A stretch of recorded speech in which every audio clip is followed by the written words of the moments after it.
Oh, we gotta do like warm up. Red leather, yellow leather. Red leather, yellow leather. Red leather, yellow leather. Red leather, yellow Unique leather. New York. Unique New York. New York. Hello, Swifties, and welcome to Season 3, Episode 3 of the Swift Boyz podcast. We are in video now, as you've no doubt seen, unless you're listening through the podcast medium, in which case, let me inform you that we are also on YouTube in video format. Hello. I'm waving if you're listening. You can't see that I'm waving. This is Captain but Natty. Now it's just weird. Alright, hi. My name is The Chemist. This is the episode that Taylor Swift is going to listen to. It is. You may not believe me, but it is. No pressure. I met Taylor Swift's publicist's niece at... We think. Right, supposedly. At a bar last night. Now, I'm not the kind of person who just goes up to people in a bar and, introduces myself. But I made an exception this time, and it paid off very well, assuming that what she says is true. So... I was not there. I got the texts. I pressed X to doubt. I'm just going to say that. I'm going to be sending her the link to this very episode, and fingers crossed, Taylor Swift will hear it. We're big fans, Taylor. We love your stuff. Folklore is a great album. Thank you for that. Very surprising. Caught us all off guard. We're in Season 3 here, so you can, a lot of content to go back and watch as you find time. Well, listen to. This is our second episode ever on YouTube. Right.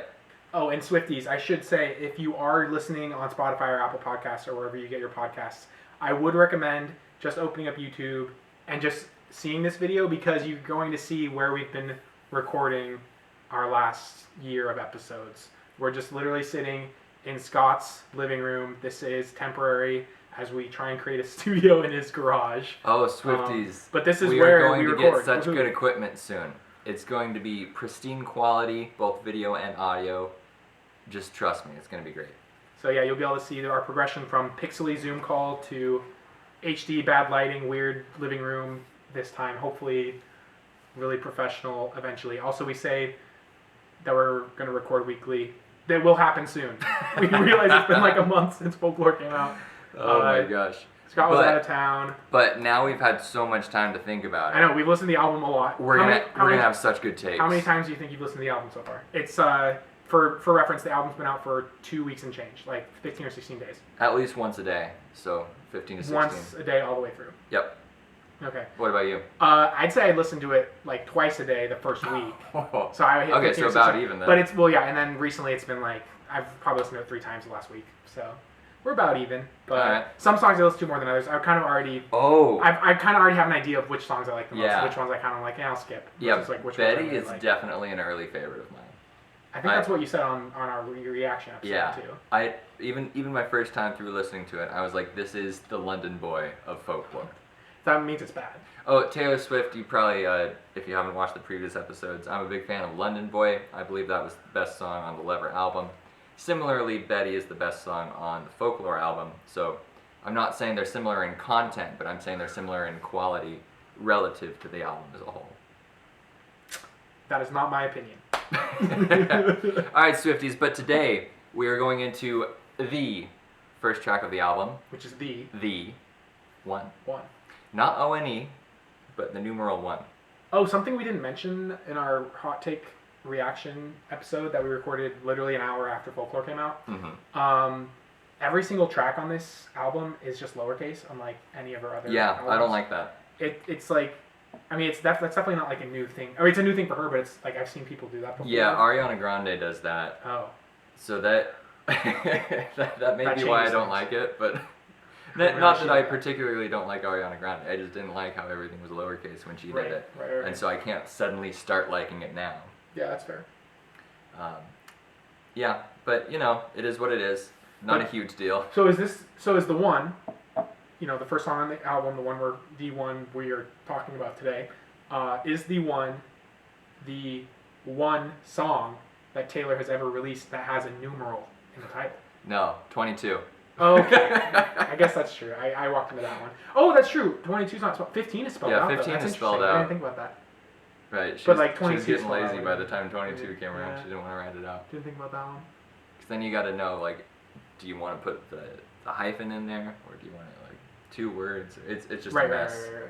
You don't want to deal with Yeah, that. that's understandable. So Swifties, as you've no doubt guessed by now, this is an analysis podcast where we break down this song lyric by lyric, really get into the fine details of there. Just take the song apart, examine it, each little bit, just see what's there, and then put it back together for you Swifties. Oh, before we get into it, Okay.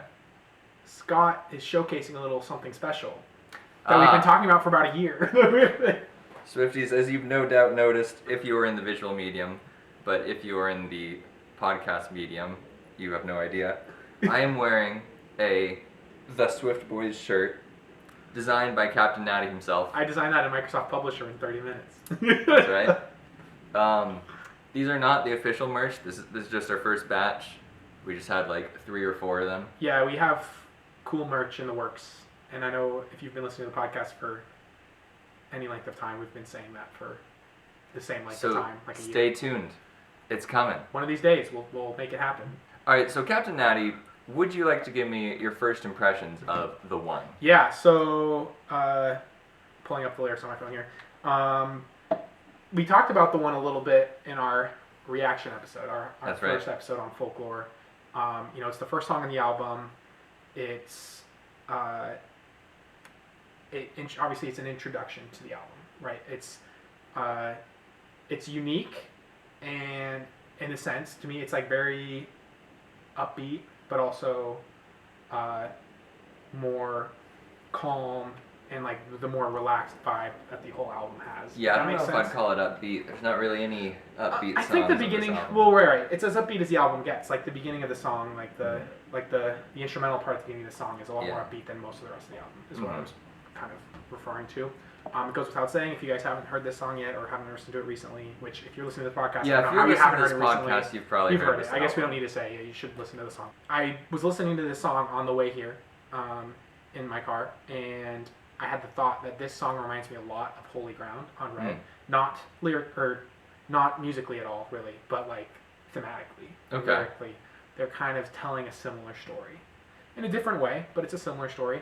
And we'll get into that a little bit more as we go through the lyrics. I didn't make that connection, so I'll be interested to hear how you make that. I really like how this song begins. The opening music is like... Right, well, it's kind of what I was saying, it's like upbeat. Or it's not really upbeat, but it's like... But the reason that I wanted to point that out is, so it goes back and forth between these 2 notes, these 2 long notes. And I think that's kind of symbolic of what this song is saying. Like this dual mentality here. This is like her being over the relationship, but then her not being over it. Or, her still in love with this guy, going back and forth between being over it, on some new stuff. Right. So I think the music really matches the theme of the song there, just giving us those contradictory ideas. And there's going to be some more contradictory ideas as we go through these verses. Yeah, we'll have to get into that, because I guess just a quick summary of the song. Obviously, this is about the one being this, Taylor's. We don't know if, again, the whole album of Folklore, most, if not all of these songs are, well, not all of them. So most of the songs are from someone else's perspective. It's Taylor imagining herself in someone else's shoes. And this is a type of song where I don't think Taylor was writing this specifically all from her own perspective, but obviously she has a lot to go off of, right? She's been in enough relationships that this is a song, maybe not specifically about her thinking about a past relationship, but kind of like she's definitely drawing from those experiences. And so this is a song about someone who is, I would argue, is over this person, but can still think back and be like, what would it be like if we were the one? Like, what went wrong? Like, and she's saying, it would have been fun if you were the one. Right. Right, but this is, again, not a beat, but it's not like, an All Too Well where she's just like dramatic, sad, like, clearly not over it yet, right? Yeah. This is more, to me, it's more just like, where it's more like Holy Ground, where it's reflecting back on a past relationship, that is over, not necessarily, maybe fretting about it a little bit, but not like still, trying to get over it. and more looking back on it in a positive way and like, oh, it was worth doing, and in this case, it would have been fun if you were the one, but she's not like at the end of the day, she's not like crying dramatically over it. So very good news for Joe Alwyn that this is not fully autobiographical. Correct. Otherwise, he might be a little offended that Taylor Swift wishes somebody else weren't. That is true. I mean, we mentioned, kind of going a little bit off topic here, but we mentioned in our last episode giving our initial reaction to Folklore how, like, wait a minute, was Hoax or were any of these songs actually about Joel? Yeah. Like, are they still together? Yeah, there were a lot of theories. There were a lot of theories like, oh my goodness, because we're so used to Taylor writing specifically about her life. Right. That's like, well, clearly this must be about her life, which means that they would be broken up. But Joel Alwyn posted a photo on Instagram the other day, and the first like was Taylor Swift. Wow. So make of that what you will. Yeah, they must have really planned that out. Yeah. Because I'm sure there's some fans who are just constantly refreshing his feed. Yeah. So, everybody's got those diehard fans, such as ourselves. Yeah. So let's dive into verse 1, shall we?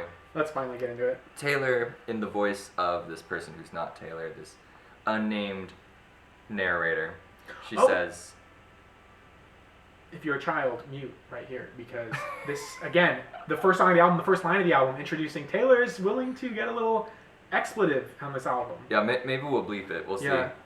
So Taylor says, I'm doing good. I'm on some new been saying yes instead of no. I thought I saw you at the bus stop. I didn't, though.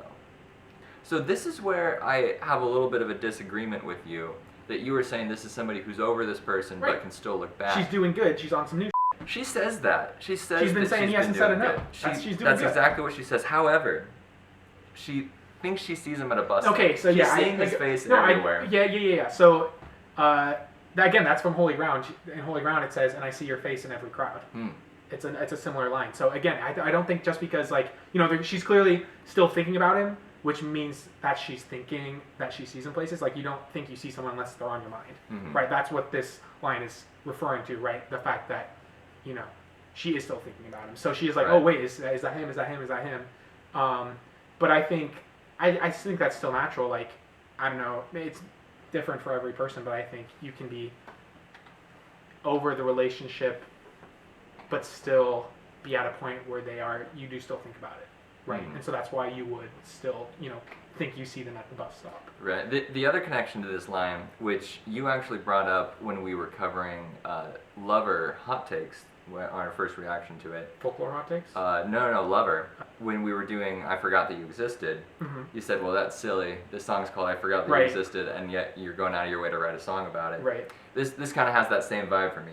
It's like, I forgot about you. I'm on my new stuff now. However, I thought I saw you at the bus stop. I didn't, though. So Taylor goes on in this unnamed narrator's voice. I hit the ground running each night. I hit the Sunday matinee. The greatest films of all time were never made. So there's two parts of this kind of line clump that you just read. I hit the ground running each night, so exercising, that's great. She's self-care. Go to the Sunday matinee, doing fun things. I think it's showing, like, when you get out of a relationship, it's easy to just, like, kind of become a bit depressed and, like, just, sit on your bed, eat ice cream, and, like, cry about it, right? Okay. Where it's like, no, this person has moved on to a point where they are making healthy and wise choices. Right.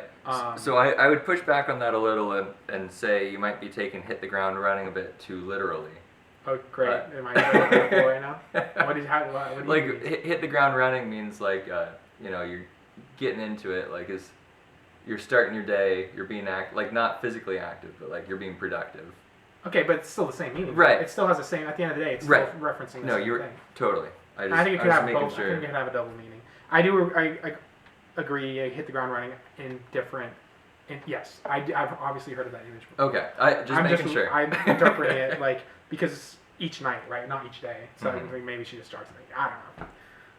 At the end of the day, though, you see, like, making healthy, wise... Like, their life seems to be going okay. But then we get this crazy image of, the greatest films of all time were never made. Yeah. Jumping off this, going to the Sunday matinee, going to the movies, and then her thinking, oh, the greatest films of all time were never made. Like, these greatest ideas, these greatest, what could have been the greatest films didn't end up happening. which is her way of saying like, oh, you know, like maybe our love was the greatest of all time. Right. It never happened. And Yeah. we'll get an even more explicit image referencing that later in the song, but this is like the first one where, you know, okay, you do get that juxtaposition. Is she over it? Is she not? We don't know. And once like she's making these healthy decisions, she's thinking, oh, the greatest films of all time were never made, implying that she's like their relationship could have been the Right. greatest thing of all time.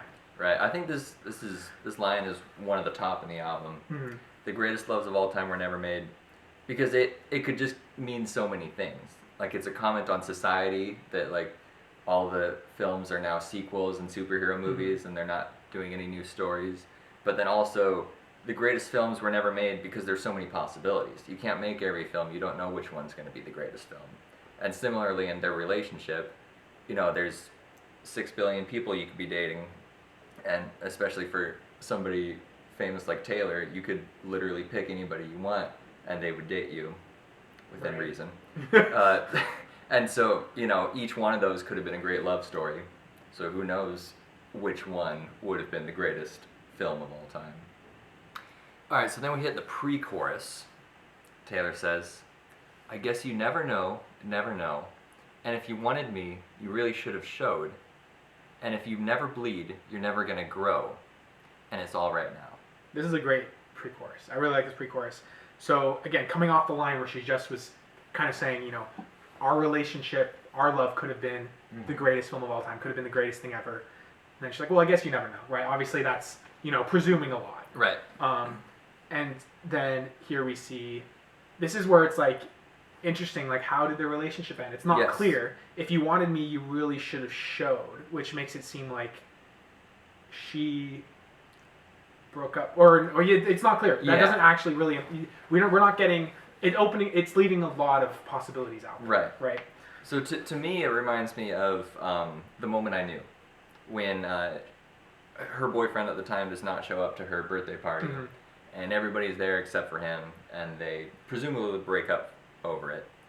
And so this line to me makes it seem like he was not being a good boyfriend and she broke up with him. But then there's going to be later instances where it seems like He broke up with her. her. Right. So my understanding, based on listening to the song, is just that it's a more complicated situation. Right.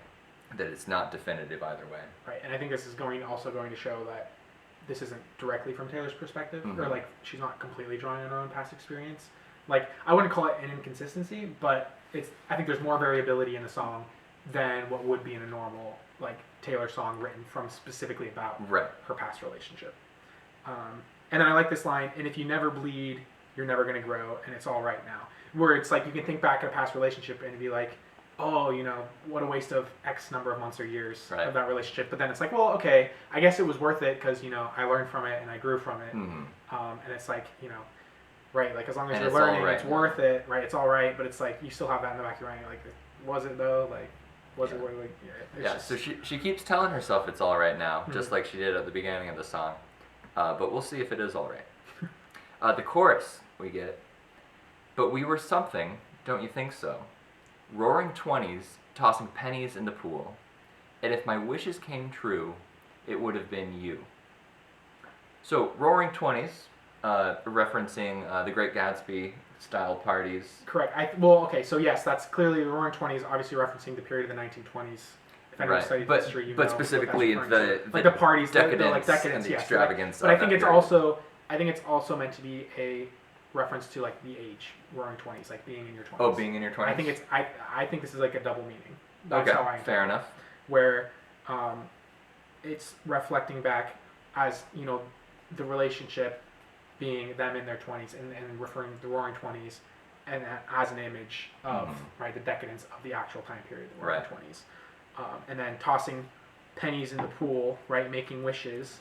And here we see, if my wishes came true, it would have been you. Which, as you were saying, okay, if your wishes were to be together forever, then he must have broken up with her, right? Right. Yes, that's exactly what I was thinking. I don't know. Right. This is where the uncertainty comes in. It's not clear, but I could also see it being like the wishes before he messed up, right? Yes. My wishes were to be with you. Right, and it could also be, I wish that he would be more attentive, or I wish that he would show up to things. Right. But I also, I don't know, like, I just with the theme of the song, the way it's written, the sound, like I would tend to think that he didn't mess up. I still think that he ended up breaking up with her because again later we see like her thinking it'd be cool even now to be together. Right. Which is if like originally when you're getting to know them or you're not, they hasn't messed up yet and then you want to be together when they like cheat on you or something bad, right? Then you're gonna change your frame of mind and be like, all right, never mind. They're clearly a jerk. I don't want to be with them forever. But she still seems to be feeling that way. Yeah, I definitely agree that there is evidence that it was one-sided. Yeah. You could definitely make that argument. The chorus continues, in my defense, I have none. So that's an important line. LOL. For never leaving well enough alone. Swifties will of course know that this is a reference to Me, the lead single off of Lover. Great song, by the way, Taylor. But it would have been fun if you would have been the one. Yeah. See, so she's not even making a case for herself. In my defense, I have none. Well, she has no defense for never leaving well enough alone. She has no defense for bringing it up again. Right. For still thinking about it. Yeah. That's what she's saying. The repeat of the chorus does make that more clear. Right. That she has no defense for bringing this up right now. And then you were saying it would have been fun if you would have been the one. Mm-hmm. Which, I don't know, that's a great line. Like, it's, thinking back and being like, oh yeah, it would have been great. Like, if we could have killed it, But it's not written in a way that's like, she's like tearing up her clothes over it, like, ah. Right. Yeah, no gnashing of teeth. Right, just right. It would have been fun. Yeah. Taylor goes on with another vulgar word, verse 2. I have this dream you're doing cool shit. So now we're seeing her imagining him. So it's a nice parallelism to the first verse. Because even the first line is very similar between her on some new shit and him doing cool shit. She goes on, having adventures on your own. You meet some woman on the internet and take her home. So the narrator is imagining that this guy is hooking up with a woman. Right. So this is a confusing part to me.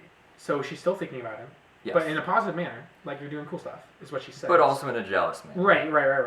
But I don't get, later in the song it makes it seem like this person that she wishes would have been the one is in another relationship. And this is implying to me that he's also still single, right? And meeting, on the apps and meeting women and hooking up. It's possible. Right? But then, because later in the maybe song... Maybe he's in a casual relationship where they haven't become exclusive yet. Yeah, or maybe this is over a longer period of time than, could be. The same. This could be a little bit earlier. I guess, I don't like skipping forward in the lyrics, but later she references that, he's with his chosen family, which to me implies, like, with her family. Right? Yeah. But this is then implying that he's still single and meeting people online. That's right. Right? So it's like, because if you're in a non-exclusive relationship, then it's not like you go and meet the family, usually. Right. Or like if you're not in a serious relationship. Right. Yeah. The verse goes on. We never painted by the numbers, baby, but we were making it count. The greatest loves of all time are over now. So 3 killer lines right now. First of all, just the wordplay of we didn't paint by the numbers, we were making it count. So this was not just a usual relationship. It's not boring.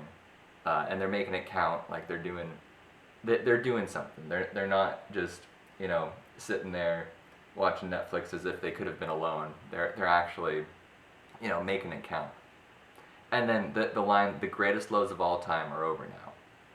That is a brilliant line. So that's, again, just being more explicit about what was in the first verse where she said, the greatest films of all time were never made. Right. This just makes it clear what she was meaning by that. The greatest loves of all time are over now. Being like, the greatest loves, Romeo and Juliet, all these Antony and Cleopatra, all of those like famous loves, they're over now. Right. Our love is over now. Obviously, if you know any sort of symbolic logic, that doesn't mean, therefore our love is also the greatest of all time. But that's kind of what it's implying. It's like, just because ours is over doesn't mean it wasn't a great love. Like, it wasn't amazing. It wasn't worth fighting for, worth keeping. Right, and also it brings up the idea that marriages either end in death or divorce. Right. So ending in death is the successful option. Right. It's a bit of a somber note there by Taylor. She gives us another pre-chorus, which is a portion of the pre-chorus we got earlier. Well, it's slightly different. Slightly different. The second line is different. So she says, I guess you never know, which again is what she said after Yep. the greatest films of all time were never made. Being like, okay, yeah, we don't actually know if it would have ended up, our love would have ended up Right. being one of the greatest of all time. But then she says, and it's another day waking up alone. Oh, so sad. We've all been there. What? So this is why I think she's not over it. Right. Another day waking up alone. Like, not So, another day of hitting the ground running. I guess there's different levels of being over it, right? Because clearly she's not over it in the sense that she's still thinking about it. Like, oh yeah, it would have been the one. Versus if it's like, if you truly forgot that someone existed, then you wouldn't think about them because you forgot that they existed. I think this is at the level where it's like, right, there's stages to getting over, right?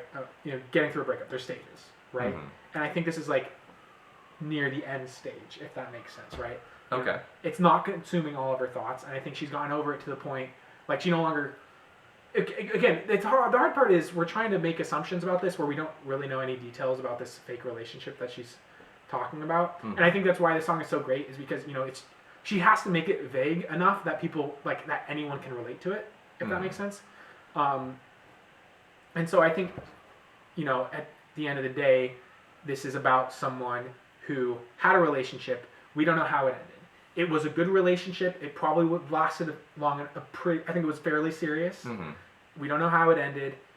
This is probably, I would guess, this is at least several months, maybe 6 to 12 months afterwards, at least. Okay. Enough time that you're over them enough that you're not constantly thinking about it. You're not crying yourself to sleep or whatever. And enough time for him to move get on. A new relationship. Right. And enough time for at least one of the parties to move on. Mm-hmm. And enough time for whoever felt more jilted by it to get over the fact that it's easy to be like, oh, you were in love with this person, but now you hate them. She's moved past that where it's like, oh, you can think back and you're like, well, that was I still respect that person, and so that's why she's able to say, it would have been fun if you were the one, because there's still an aspect of getting over it, but she's not still mad, or she's not those sort of sour emotions from a breakup. She's past that, so she's gotten over it in that sense, if that makes sense. Which I don't know. If So she's on her way. Right. She will eventually settle down with the version of Joe Alwyn that the narrator, the one, if you will. We get a repeat of the chorus, and this chorus is, I just confirmed, identical to the first one, but we will get a little bit of a change up in the third chorus, so stay tuned for that. In the meantime, there is a bridge where the narrator says, I persist and resist the temptation. Well, that's a tongue twister. I persist and resist the temptation to ask you, if one thing had been different, would everything be different today? This is my favorite part. So this is why I think that he broke up with her. Right. Or at least there's evidence of that. No, I think there's only one line that indicates otherwise. Right. To me, which we've already gone over. Mm-hmm. Most of the song to me indicates that it was him breaking up with her. And so that's why, obviously, she's still kind of getting over it. Right, and she's still going through every detail of it and been like, maybe if I had just done this, or if I was more lenient here, or if I, hadn't made a big deal of this. And so I think she's blaming herself, and we don't know whether that's reasonable or not, because we don't know the details, but from her perspective, she's like, what should I have done different? And actually, maybe not even. She doesn't say if I had done one thing different. No, yeah, if one thing had been different. Yeah, maybe even the timing. Right, it's that's where I'm picturing. It's like just, they got unlucky, right? Like she's saying, well, did we just get unlucky, right? Yeah. If one thing had been different, would everything be different? And I like, the idea of persist and resist the temptation to ask you. I'm wondering if like literally ask, or if she's just not I get this is where maybe he is still single, right? And so that's why you would call him up and be like, and that's where it's reflecting back to on Red, the song I Almost Do. Yeah, I was just thinking that. Where the entire song is about how she almost calls him up, almost wants to get back together, but she remembers the mess that they made, and she knows it's not for the best, but she just every time she almost does. Right, or even worse, maybe he is in his new relationship, and she's still gonna call him up and be like, "Hey, bud." But yeah. All right, so then this bridge leads us right into the chorus, which does have one different line, as I promised. No, two different lines, Swifties. The chorus is, "We were something, don't you think so? Rosé flowing with your chosen family, and it would have been sweet if it could have been me." So he's with his new relationship, his new girl's family. They're drinking rosé, Sounds like a good time. In my defense, I have none for digging up the grave another time. So this expands on what we heard earlier. I have no defense for never leaving well enough alone. I have no defense for digging up the grave, for digging up the grave of this relationship and going through all the details again. But it would have been fun if you would have been the one. Yeah, so this is my favorite image. The beginning of this chorus is my favorite image in the song. I think rose flowing with your chosen family, which again we're getting this like back and forth. Taylor's not really committing to like the story behind this relationship. You know, did he break up with her? Did she break up with him? We don't know. Is he single? Is he in a relationship? You know, the one previous line kind of implies that he's single. This clearly implies that he's in a serious relationship. It's not clear. Again, I think that's to help everyone relate to the song. But yeah, rose flowing with your chosen family. It would have been sweet. You know, rose is sweet. A little play there. Thinking, you know, she's not over. This implies that she isn't over because it's like that's a serious relationship if you're hanging out with their family. Yeah. And she's like, oh, it would have been sweet if it would have been me. She just wants to cut and paste and switch them over. Yeah. Would have been sweet if it was me right there. Yeah. So, I mean, I think that's why. I don't know, this song, I wouldn't say it's like one of the best on Folklore. I think it's one of the most relatable on Folklore because a lot of them are, and we talked about this in our initial episode, a lot of them take a lot of listens. Like this is definitely the most lyrically complex album that Taylor's ever released, where this is one of the like simpler songs on the album, not in a bad way at all, but it's like you listen to it once and you get what it's saying and you can immediately identify because this song is built on those one-liners that are throughout the song that you're like, oh yeah, I've been there. Oh yeah, I've experienced that. And I think that's what makes the song great. It's not one of her best ever, but it's a classic. I mean, so for far, me, it's a classic Taylor, relatable song. I guess we'll have to see as we go through the album, but right now for me, this is upper tier of the album. I like everything about this. The lyrics, the tone, the doom, everything. Yeah, I would say yeah. I guess it's upper tier for me too. I just didn't think it's like the best. So what was that system you made up? You wanted to a mood or a mash. It wasn't really any mashes. But yeah, we don't have to go with that. A meh or a mood, but I don't like only having two options. Yeah. It's definitely a mood. It's right? a mood. It's relatable, right? It's this a mood. Like it just puts you in a mood. It reminds you of that. If you've ever been in the same sort of mindset as the song, it reminds you of that. You're like, oh yeah, I've been there. Yeah. It's definitely a mood. So there you have it, Swifties, and Taylor Swift, who of course listened to this episode, perhaps even watching on YouTube. I don't know if she likes YouTube or not, but there it is. The one is a mood. Yeah. And that's it. Good job. Wrote a banger. I mean, a mood. Okay, so anyway, I go up to these two girls. Their names are Maddie and Taylor. They're probably not in there. Right. So Maddie and Taylor. Taylor Swift. And so I use that as my way in because, of course, the very first thing I want to do is mention my podcast. And so I was like... Yeah, we were talking about this the other day. Yeah, Scott mentions his podcast everyone he meets. I've never told anyone about it. He didn't even tell his family. Well, they know about it. They know now. I had to tell his brother. Anyway, so I go up to the two girls. Her name's Taylor. I say, that's my favorite name. And she's like, why? And I was like, oh, do you like Taylor Swift? And they're like, oh, I'm actually not a fan of Taylor Swift. Wait, the niece of the publicist? No, different girl. She hasn't come into the story yet. And so I was like, what music do you like? And she's like, oh, I listen to like Chris Brown and Rihanna. And I was like, all right, so you're gonna listen to a guy who beats women rather than the single greatest singer-songwriter of our generation? Tell him. She had no response to that. Reach, yeah. What can you There's no reason you should be listening to Chris Brown over Taylor Swift. Some people have no taste. Morally, musically, lyrically. No taste. Nothing. And so since I was going off and talking about Taylor Swift, I was probably getting pretty loud at this point. How many drinks in were you? Enough to go talk to people I didn't know. That's gotta be a lot.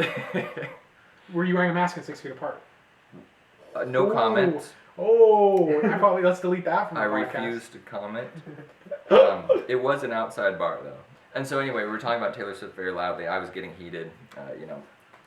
Our arms were anyway, flying. I start throwing. I was like, you like Chris Brown so much. Yeah. Cash me outside. Wait, where are you outside? Cash me inside. Anyway, so another person in their friend group who was at the table but not directly talking to me at this point, she says, oh, do you want to meet Taylor Swift? And I said, more than anything. And then she's like, my aunt is her publicist. And I was like, can you set up a meeting? Yeah. She's like, That's not weird maybe. at all.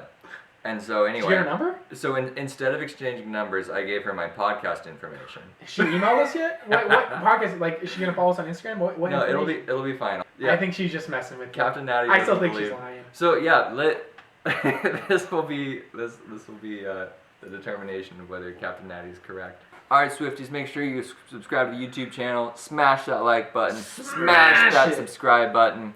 Make sure you click right here for our previous videos. Right here for a link to the podcast. Right here on my face for the link to our Instagram at SwiftBoyz, all one word with a Z. Stay tuned for merch, Swifties. It's coming up. You About gotta a year or trust two, me. probably. You gotta trust me. Supply lines are down, but as soon as they're back up, we're getting merch out. Alright, check in next week. We will actually be doing it next week, unlike the last two where we spaced them out by a month. And then ended up releasing two on back-to-back days. Yeah. Not gonna happen Our next average time. is okay overall because of that, back-to-back days. Alright, cardigan coming up. Put on your cardigans.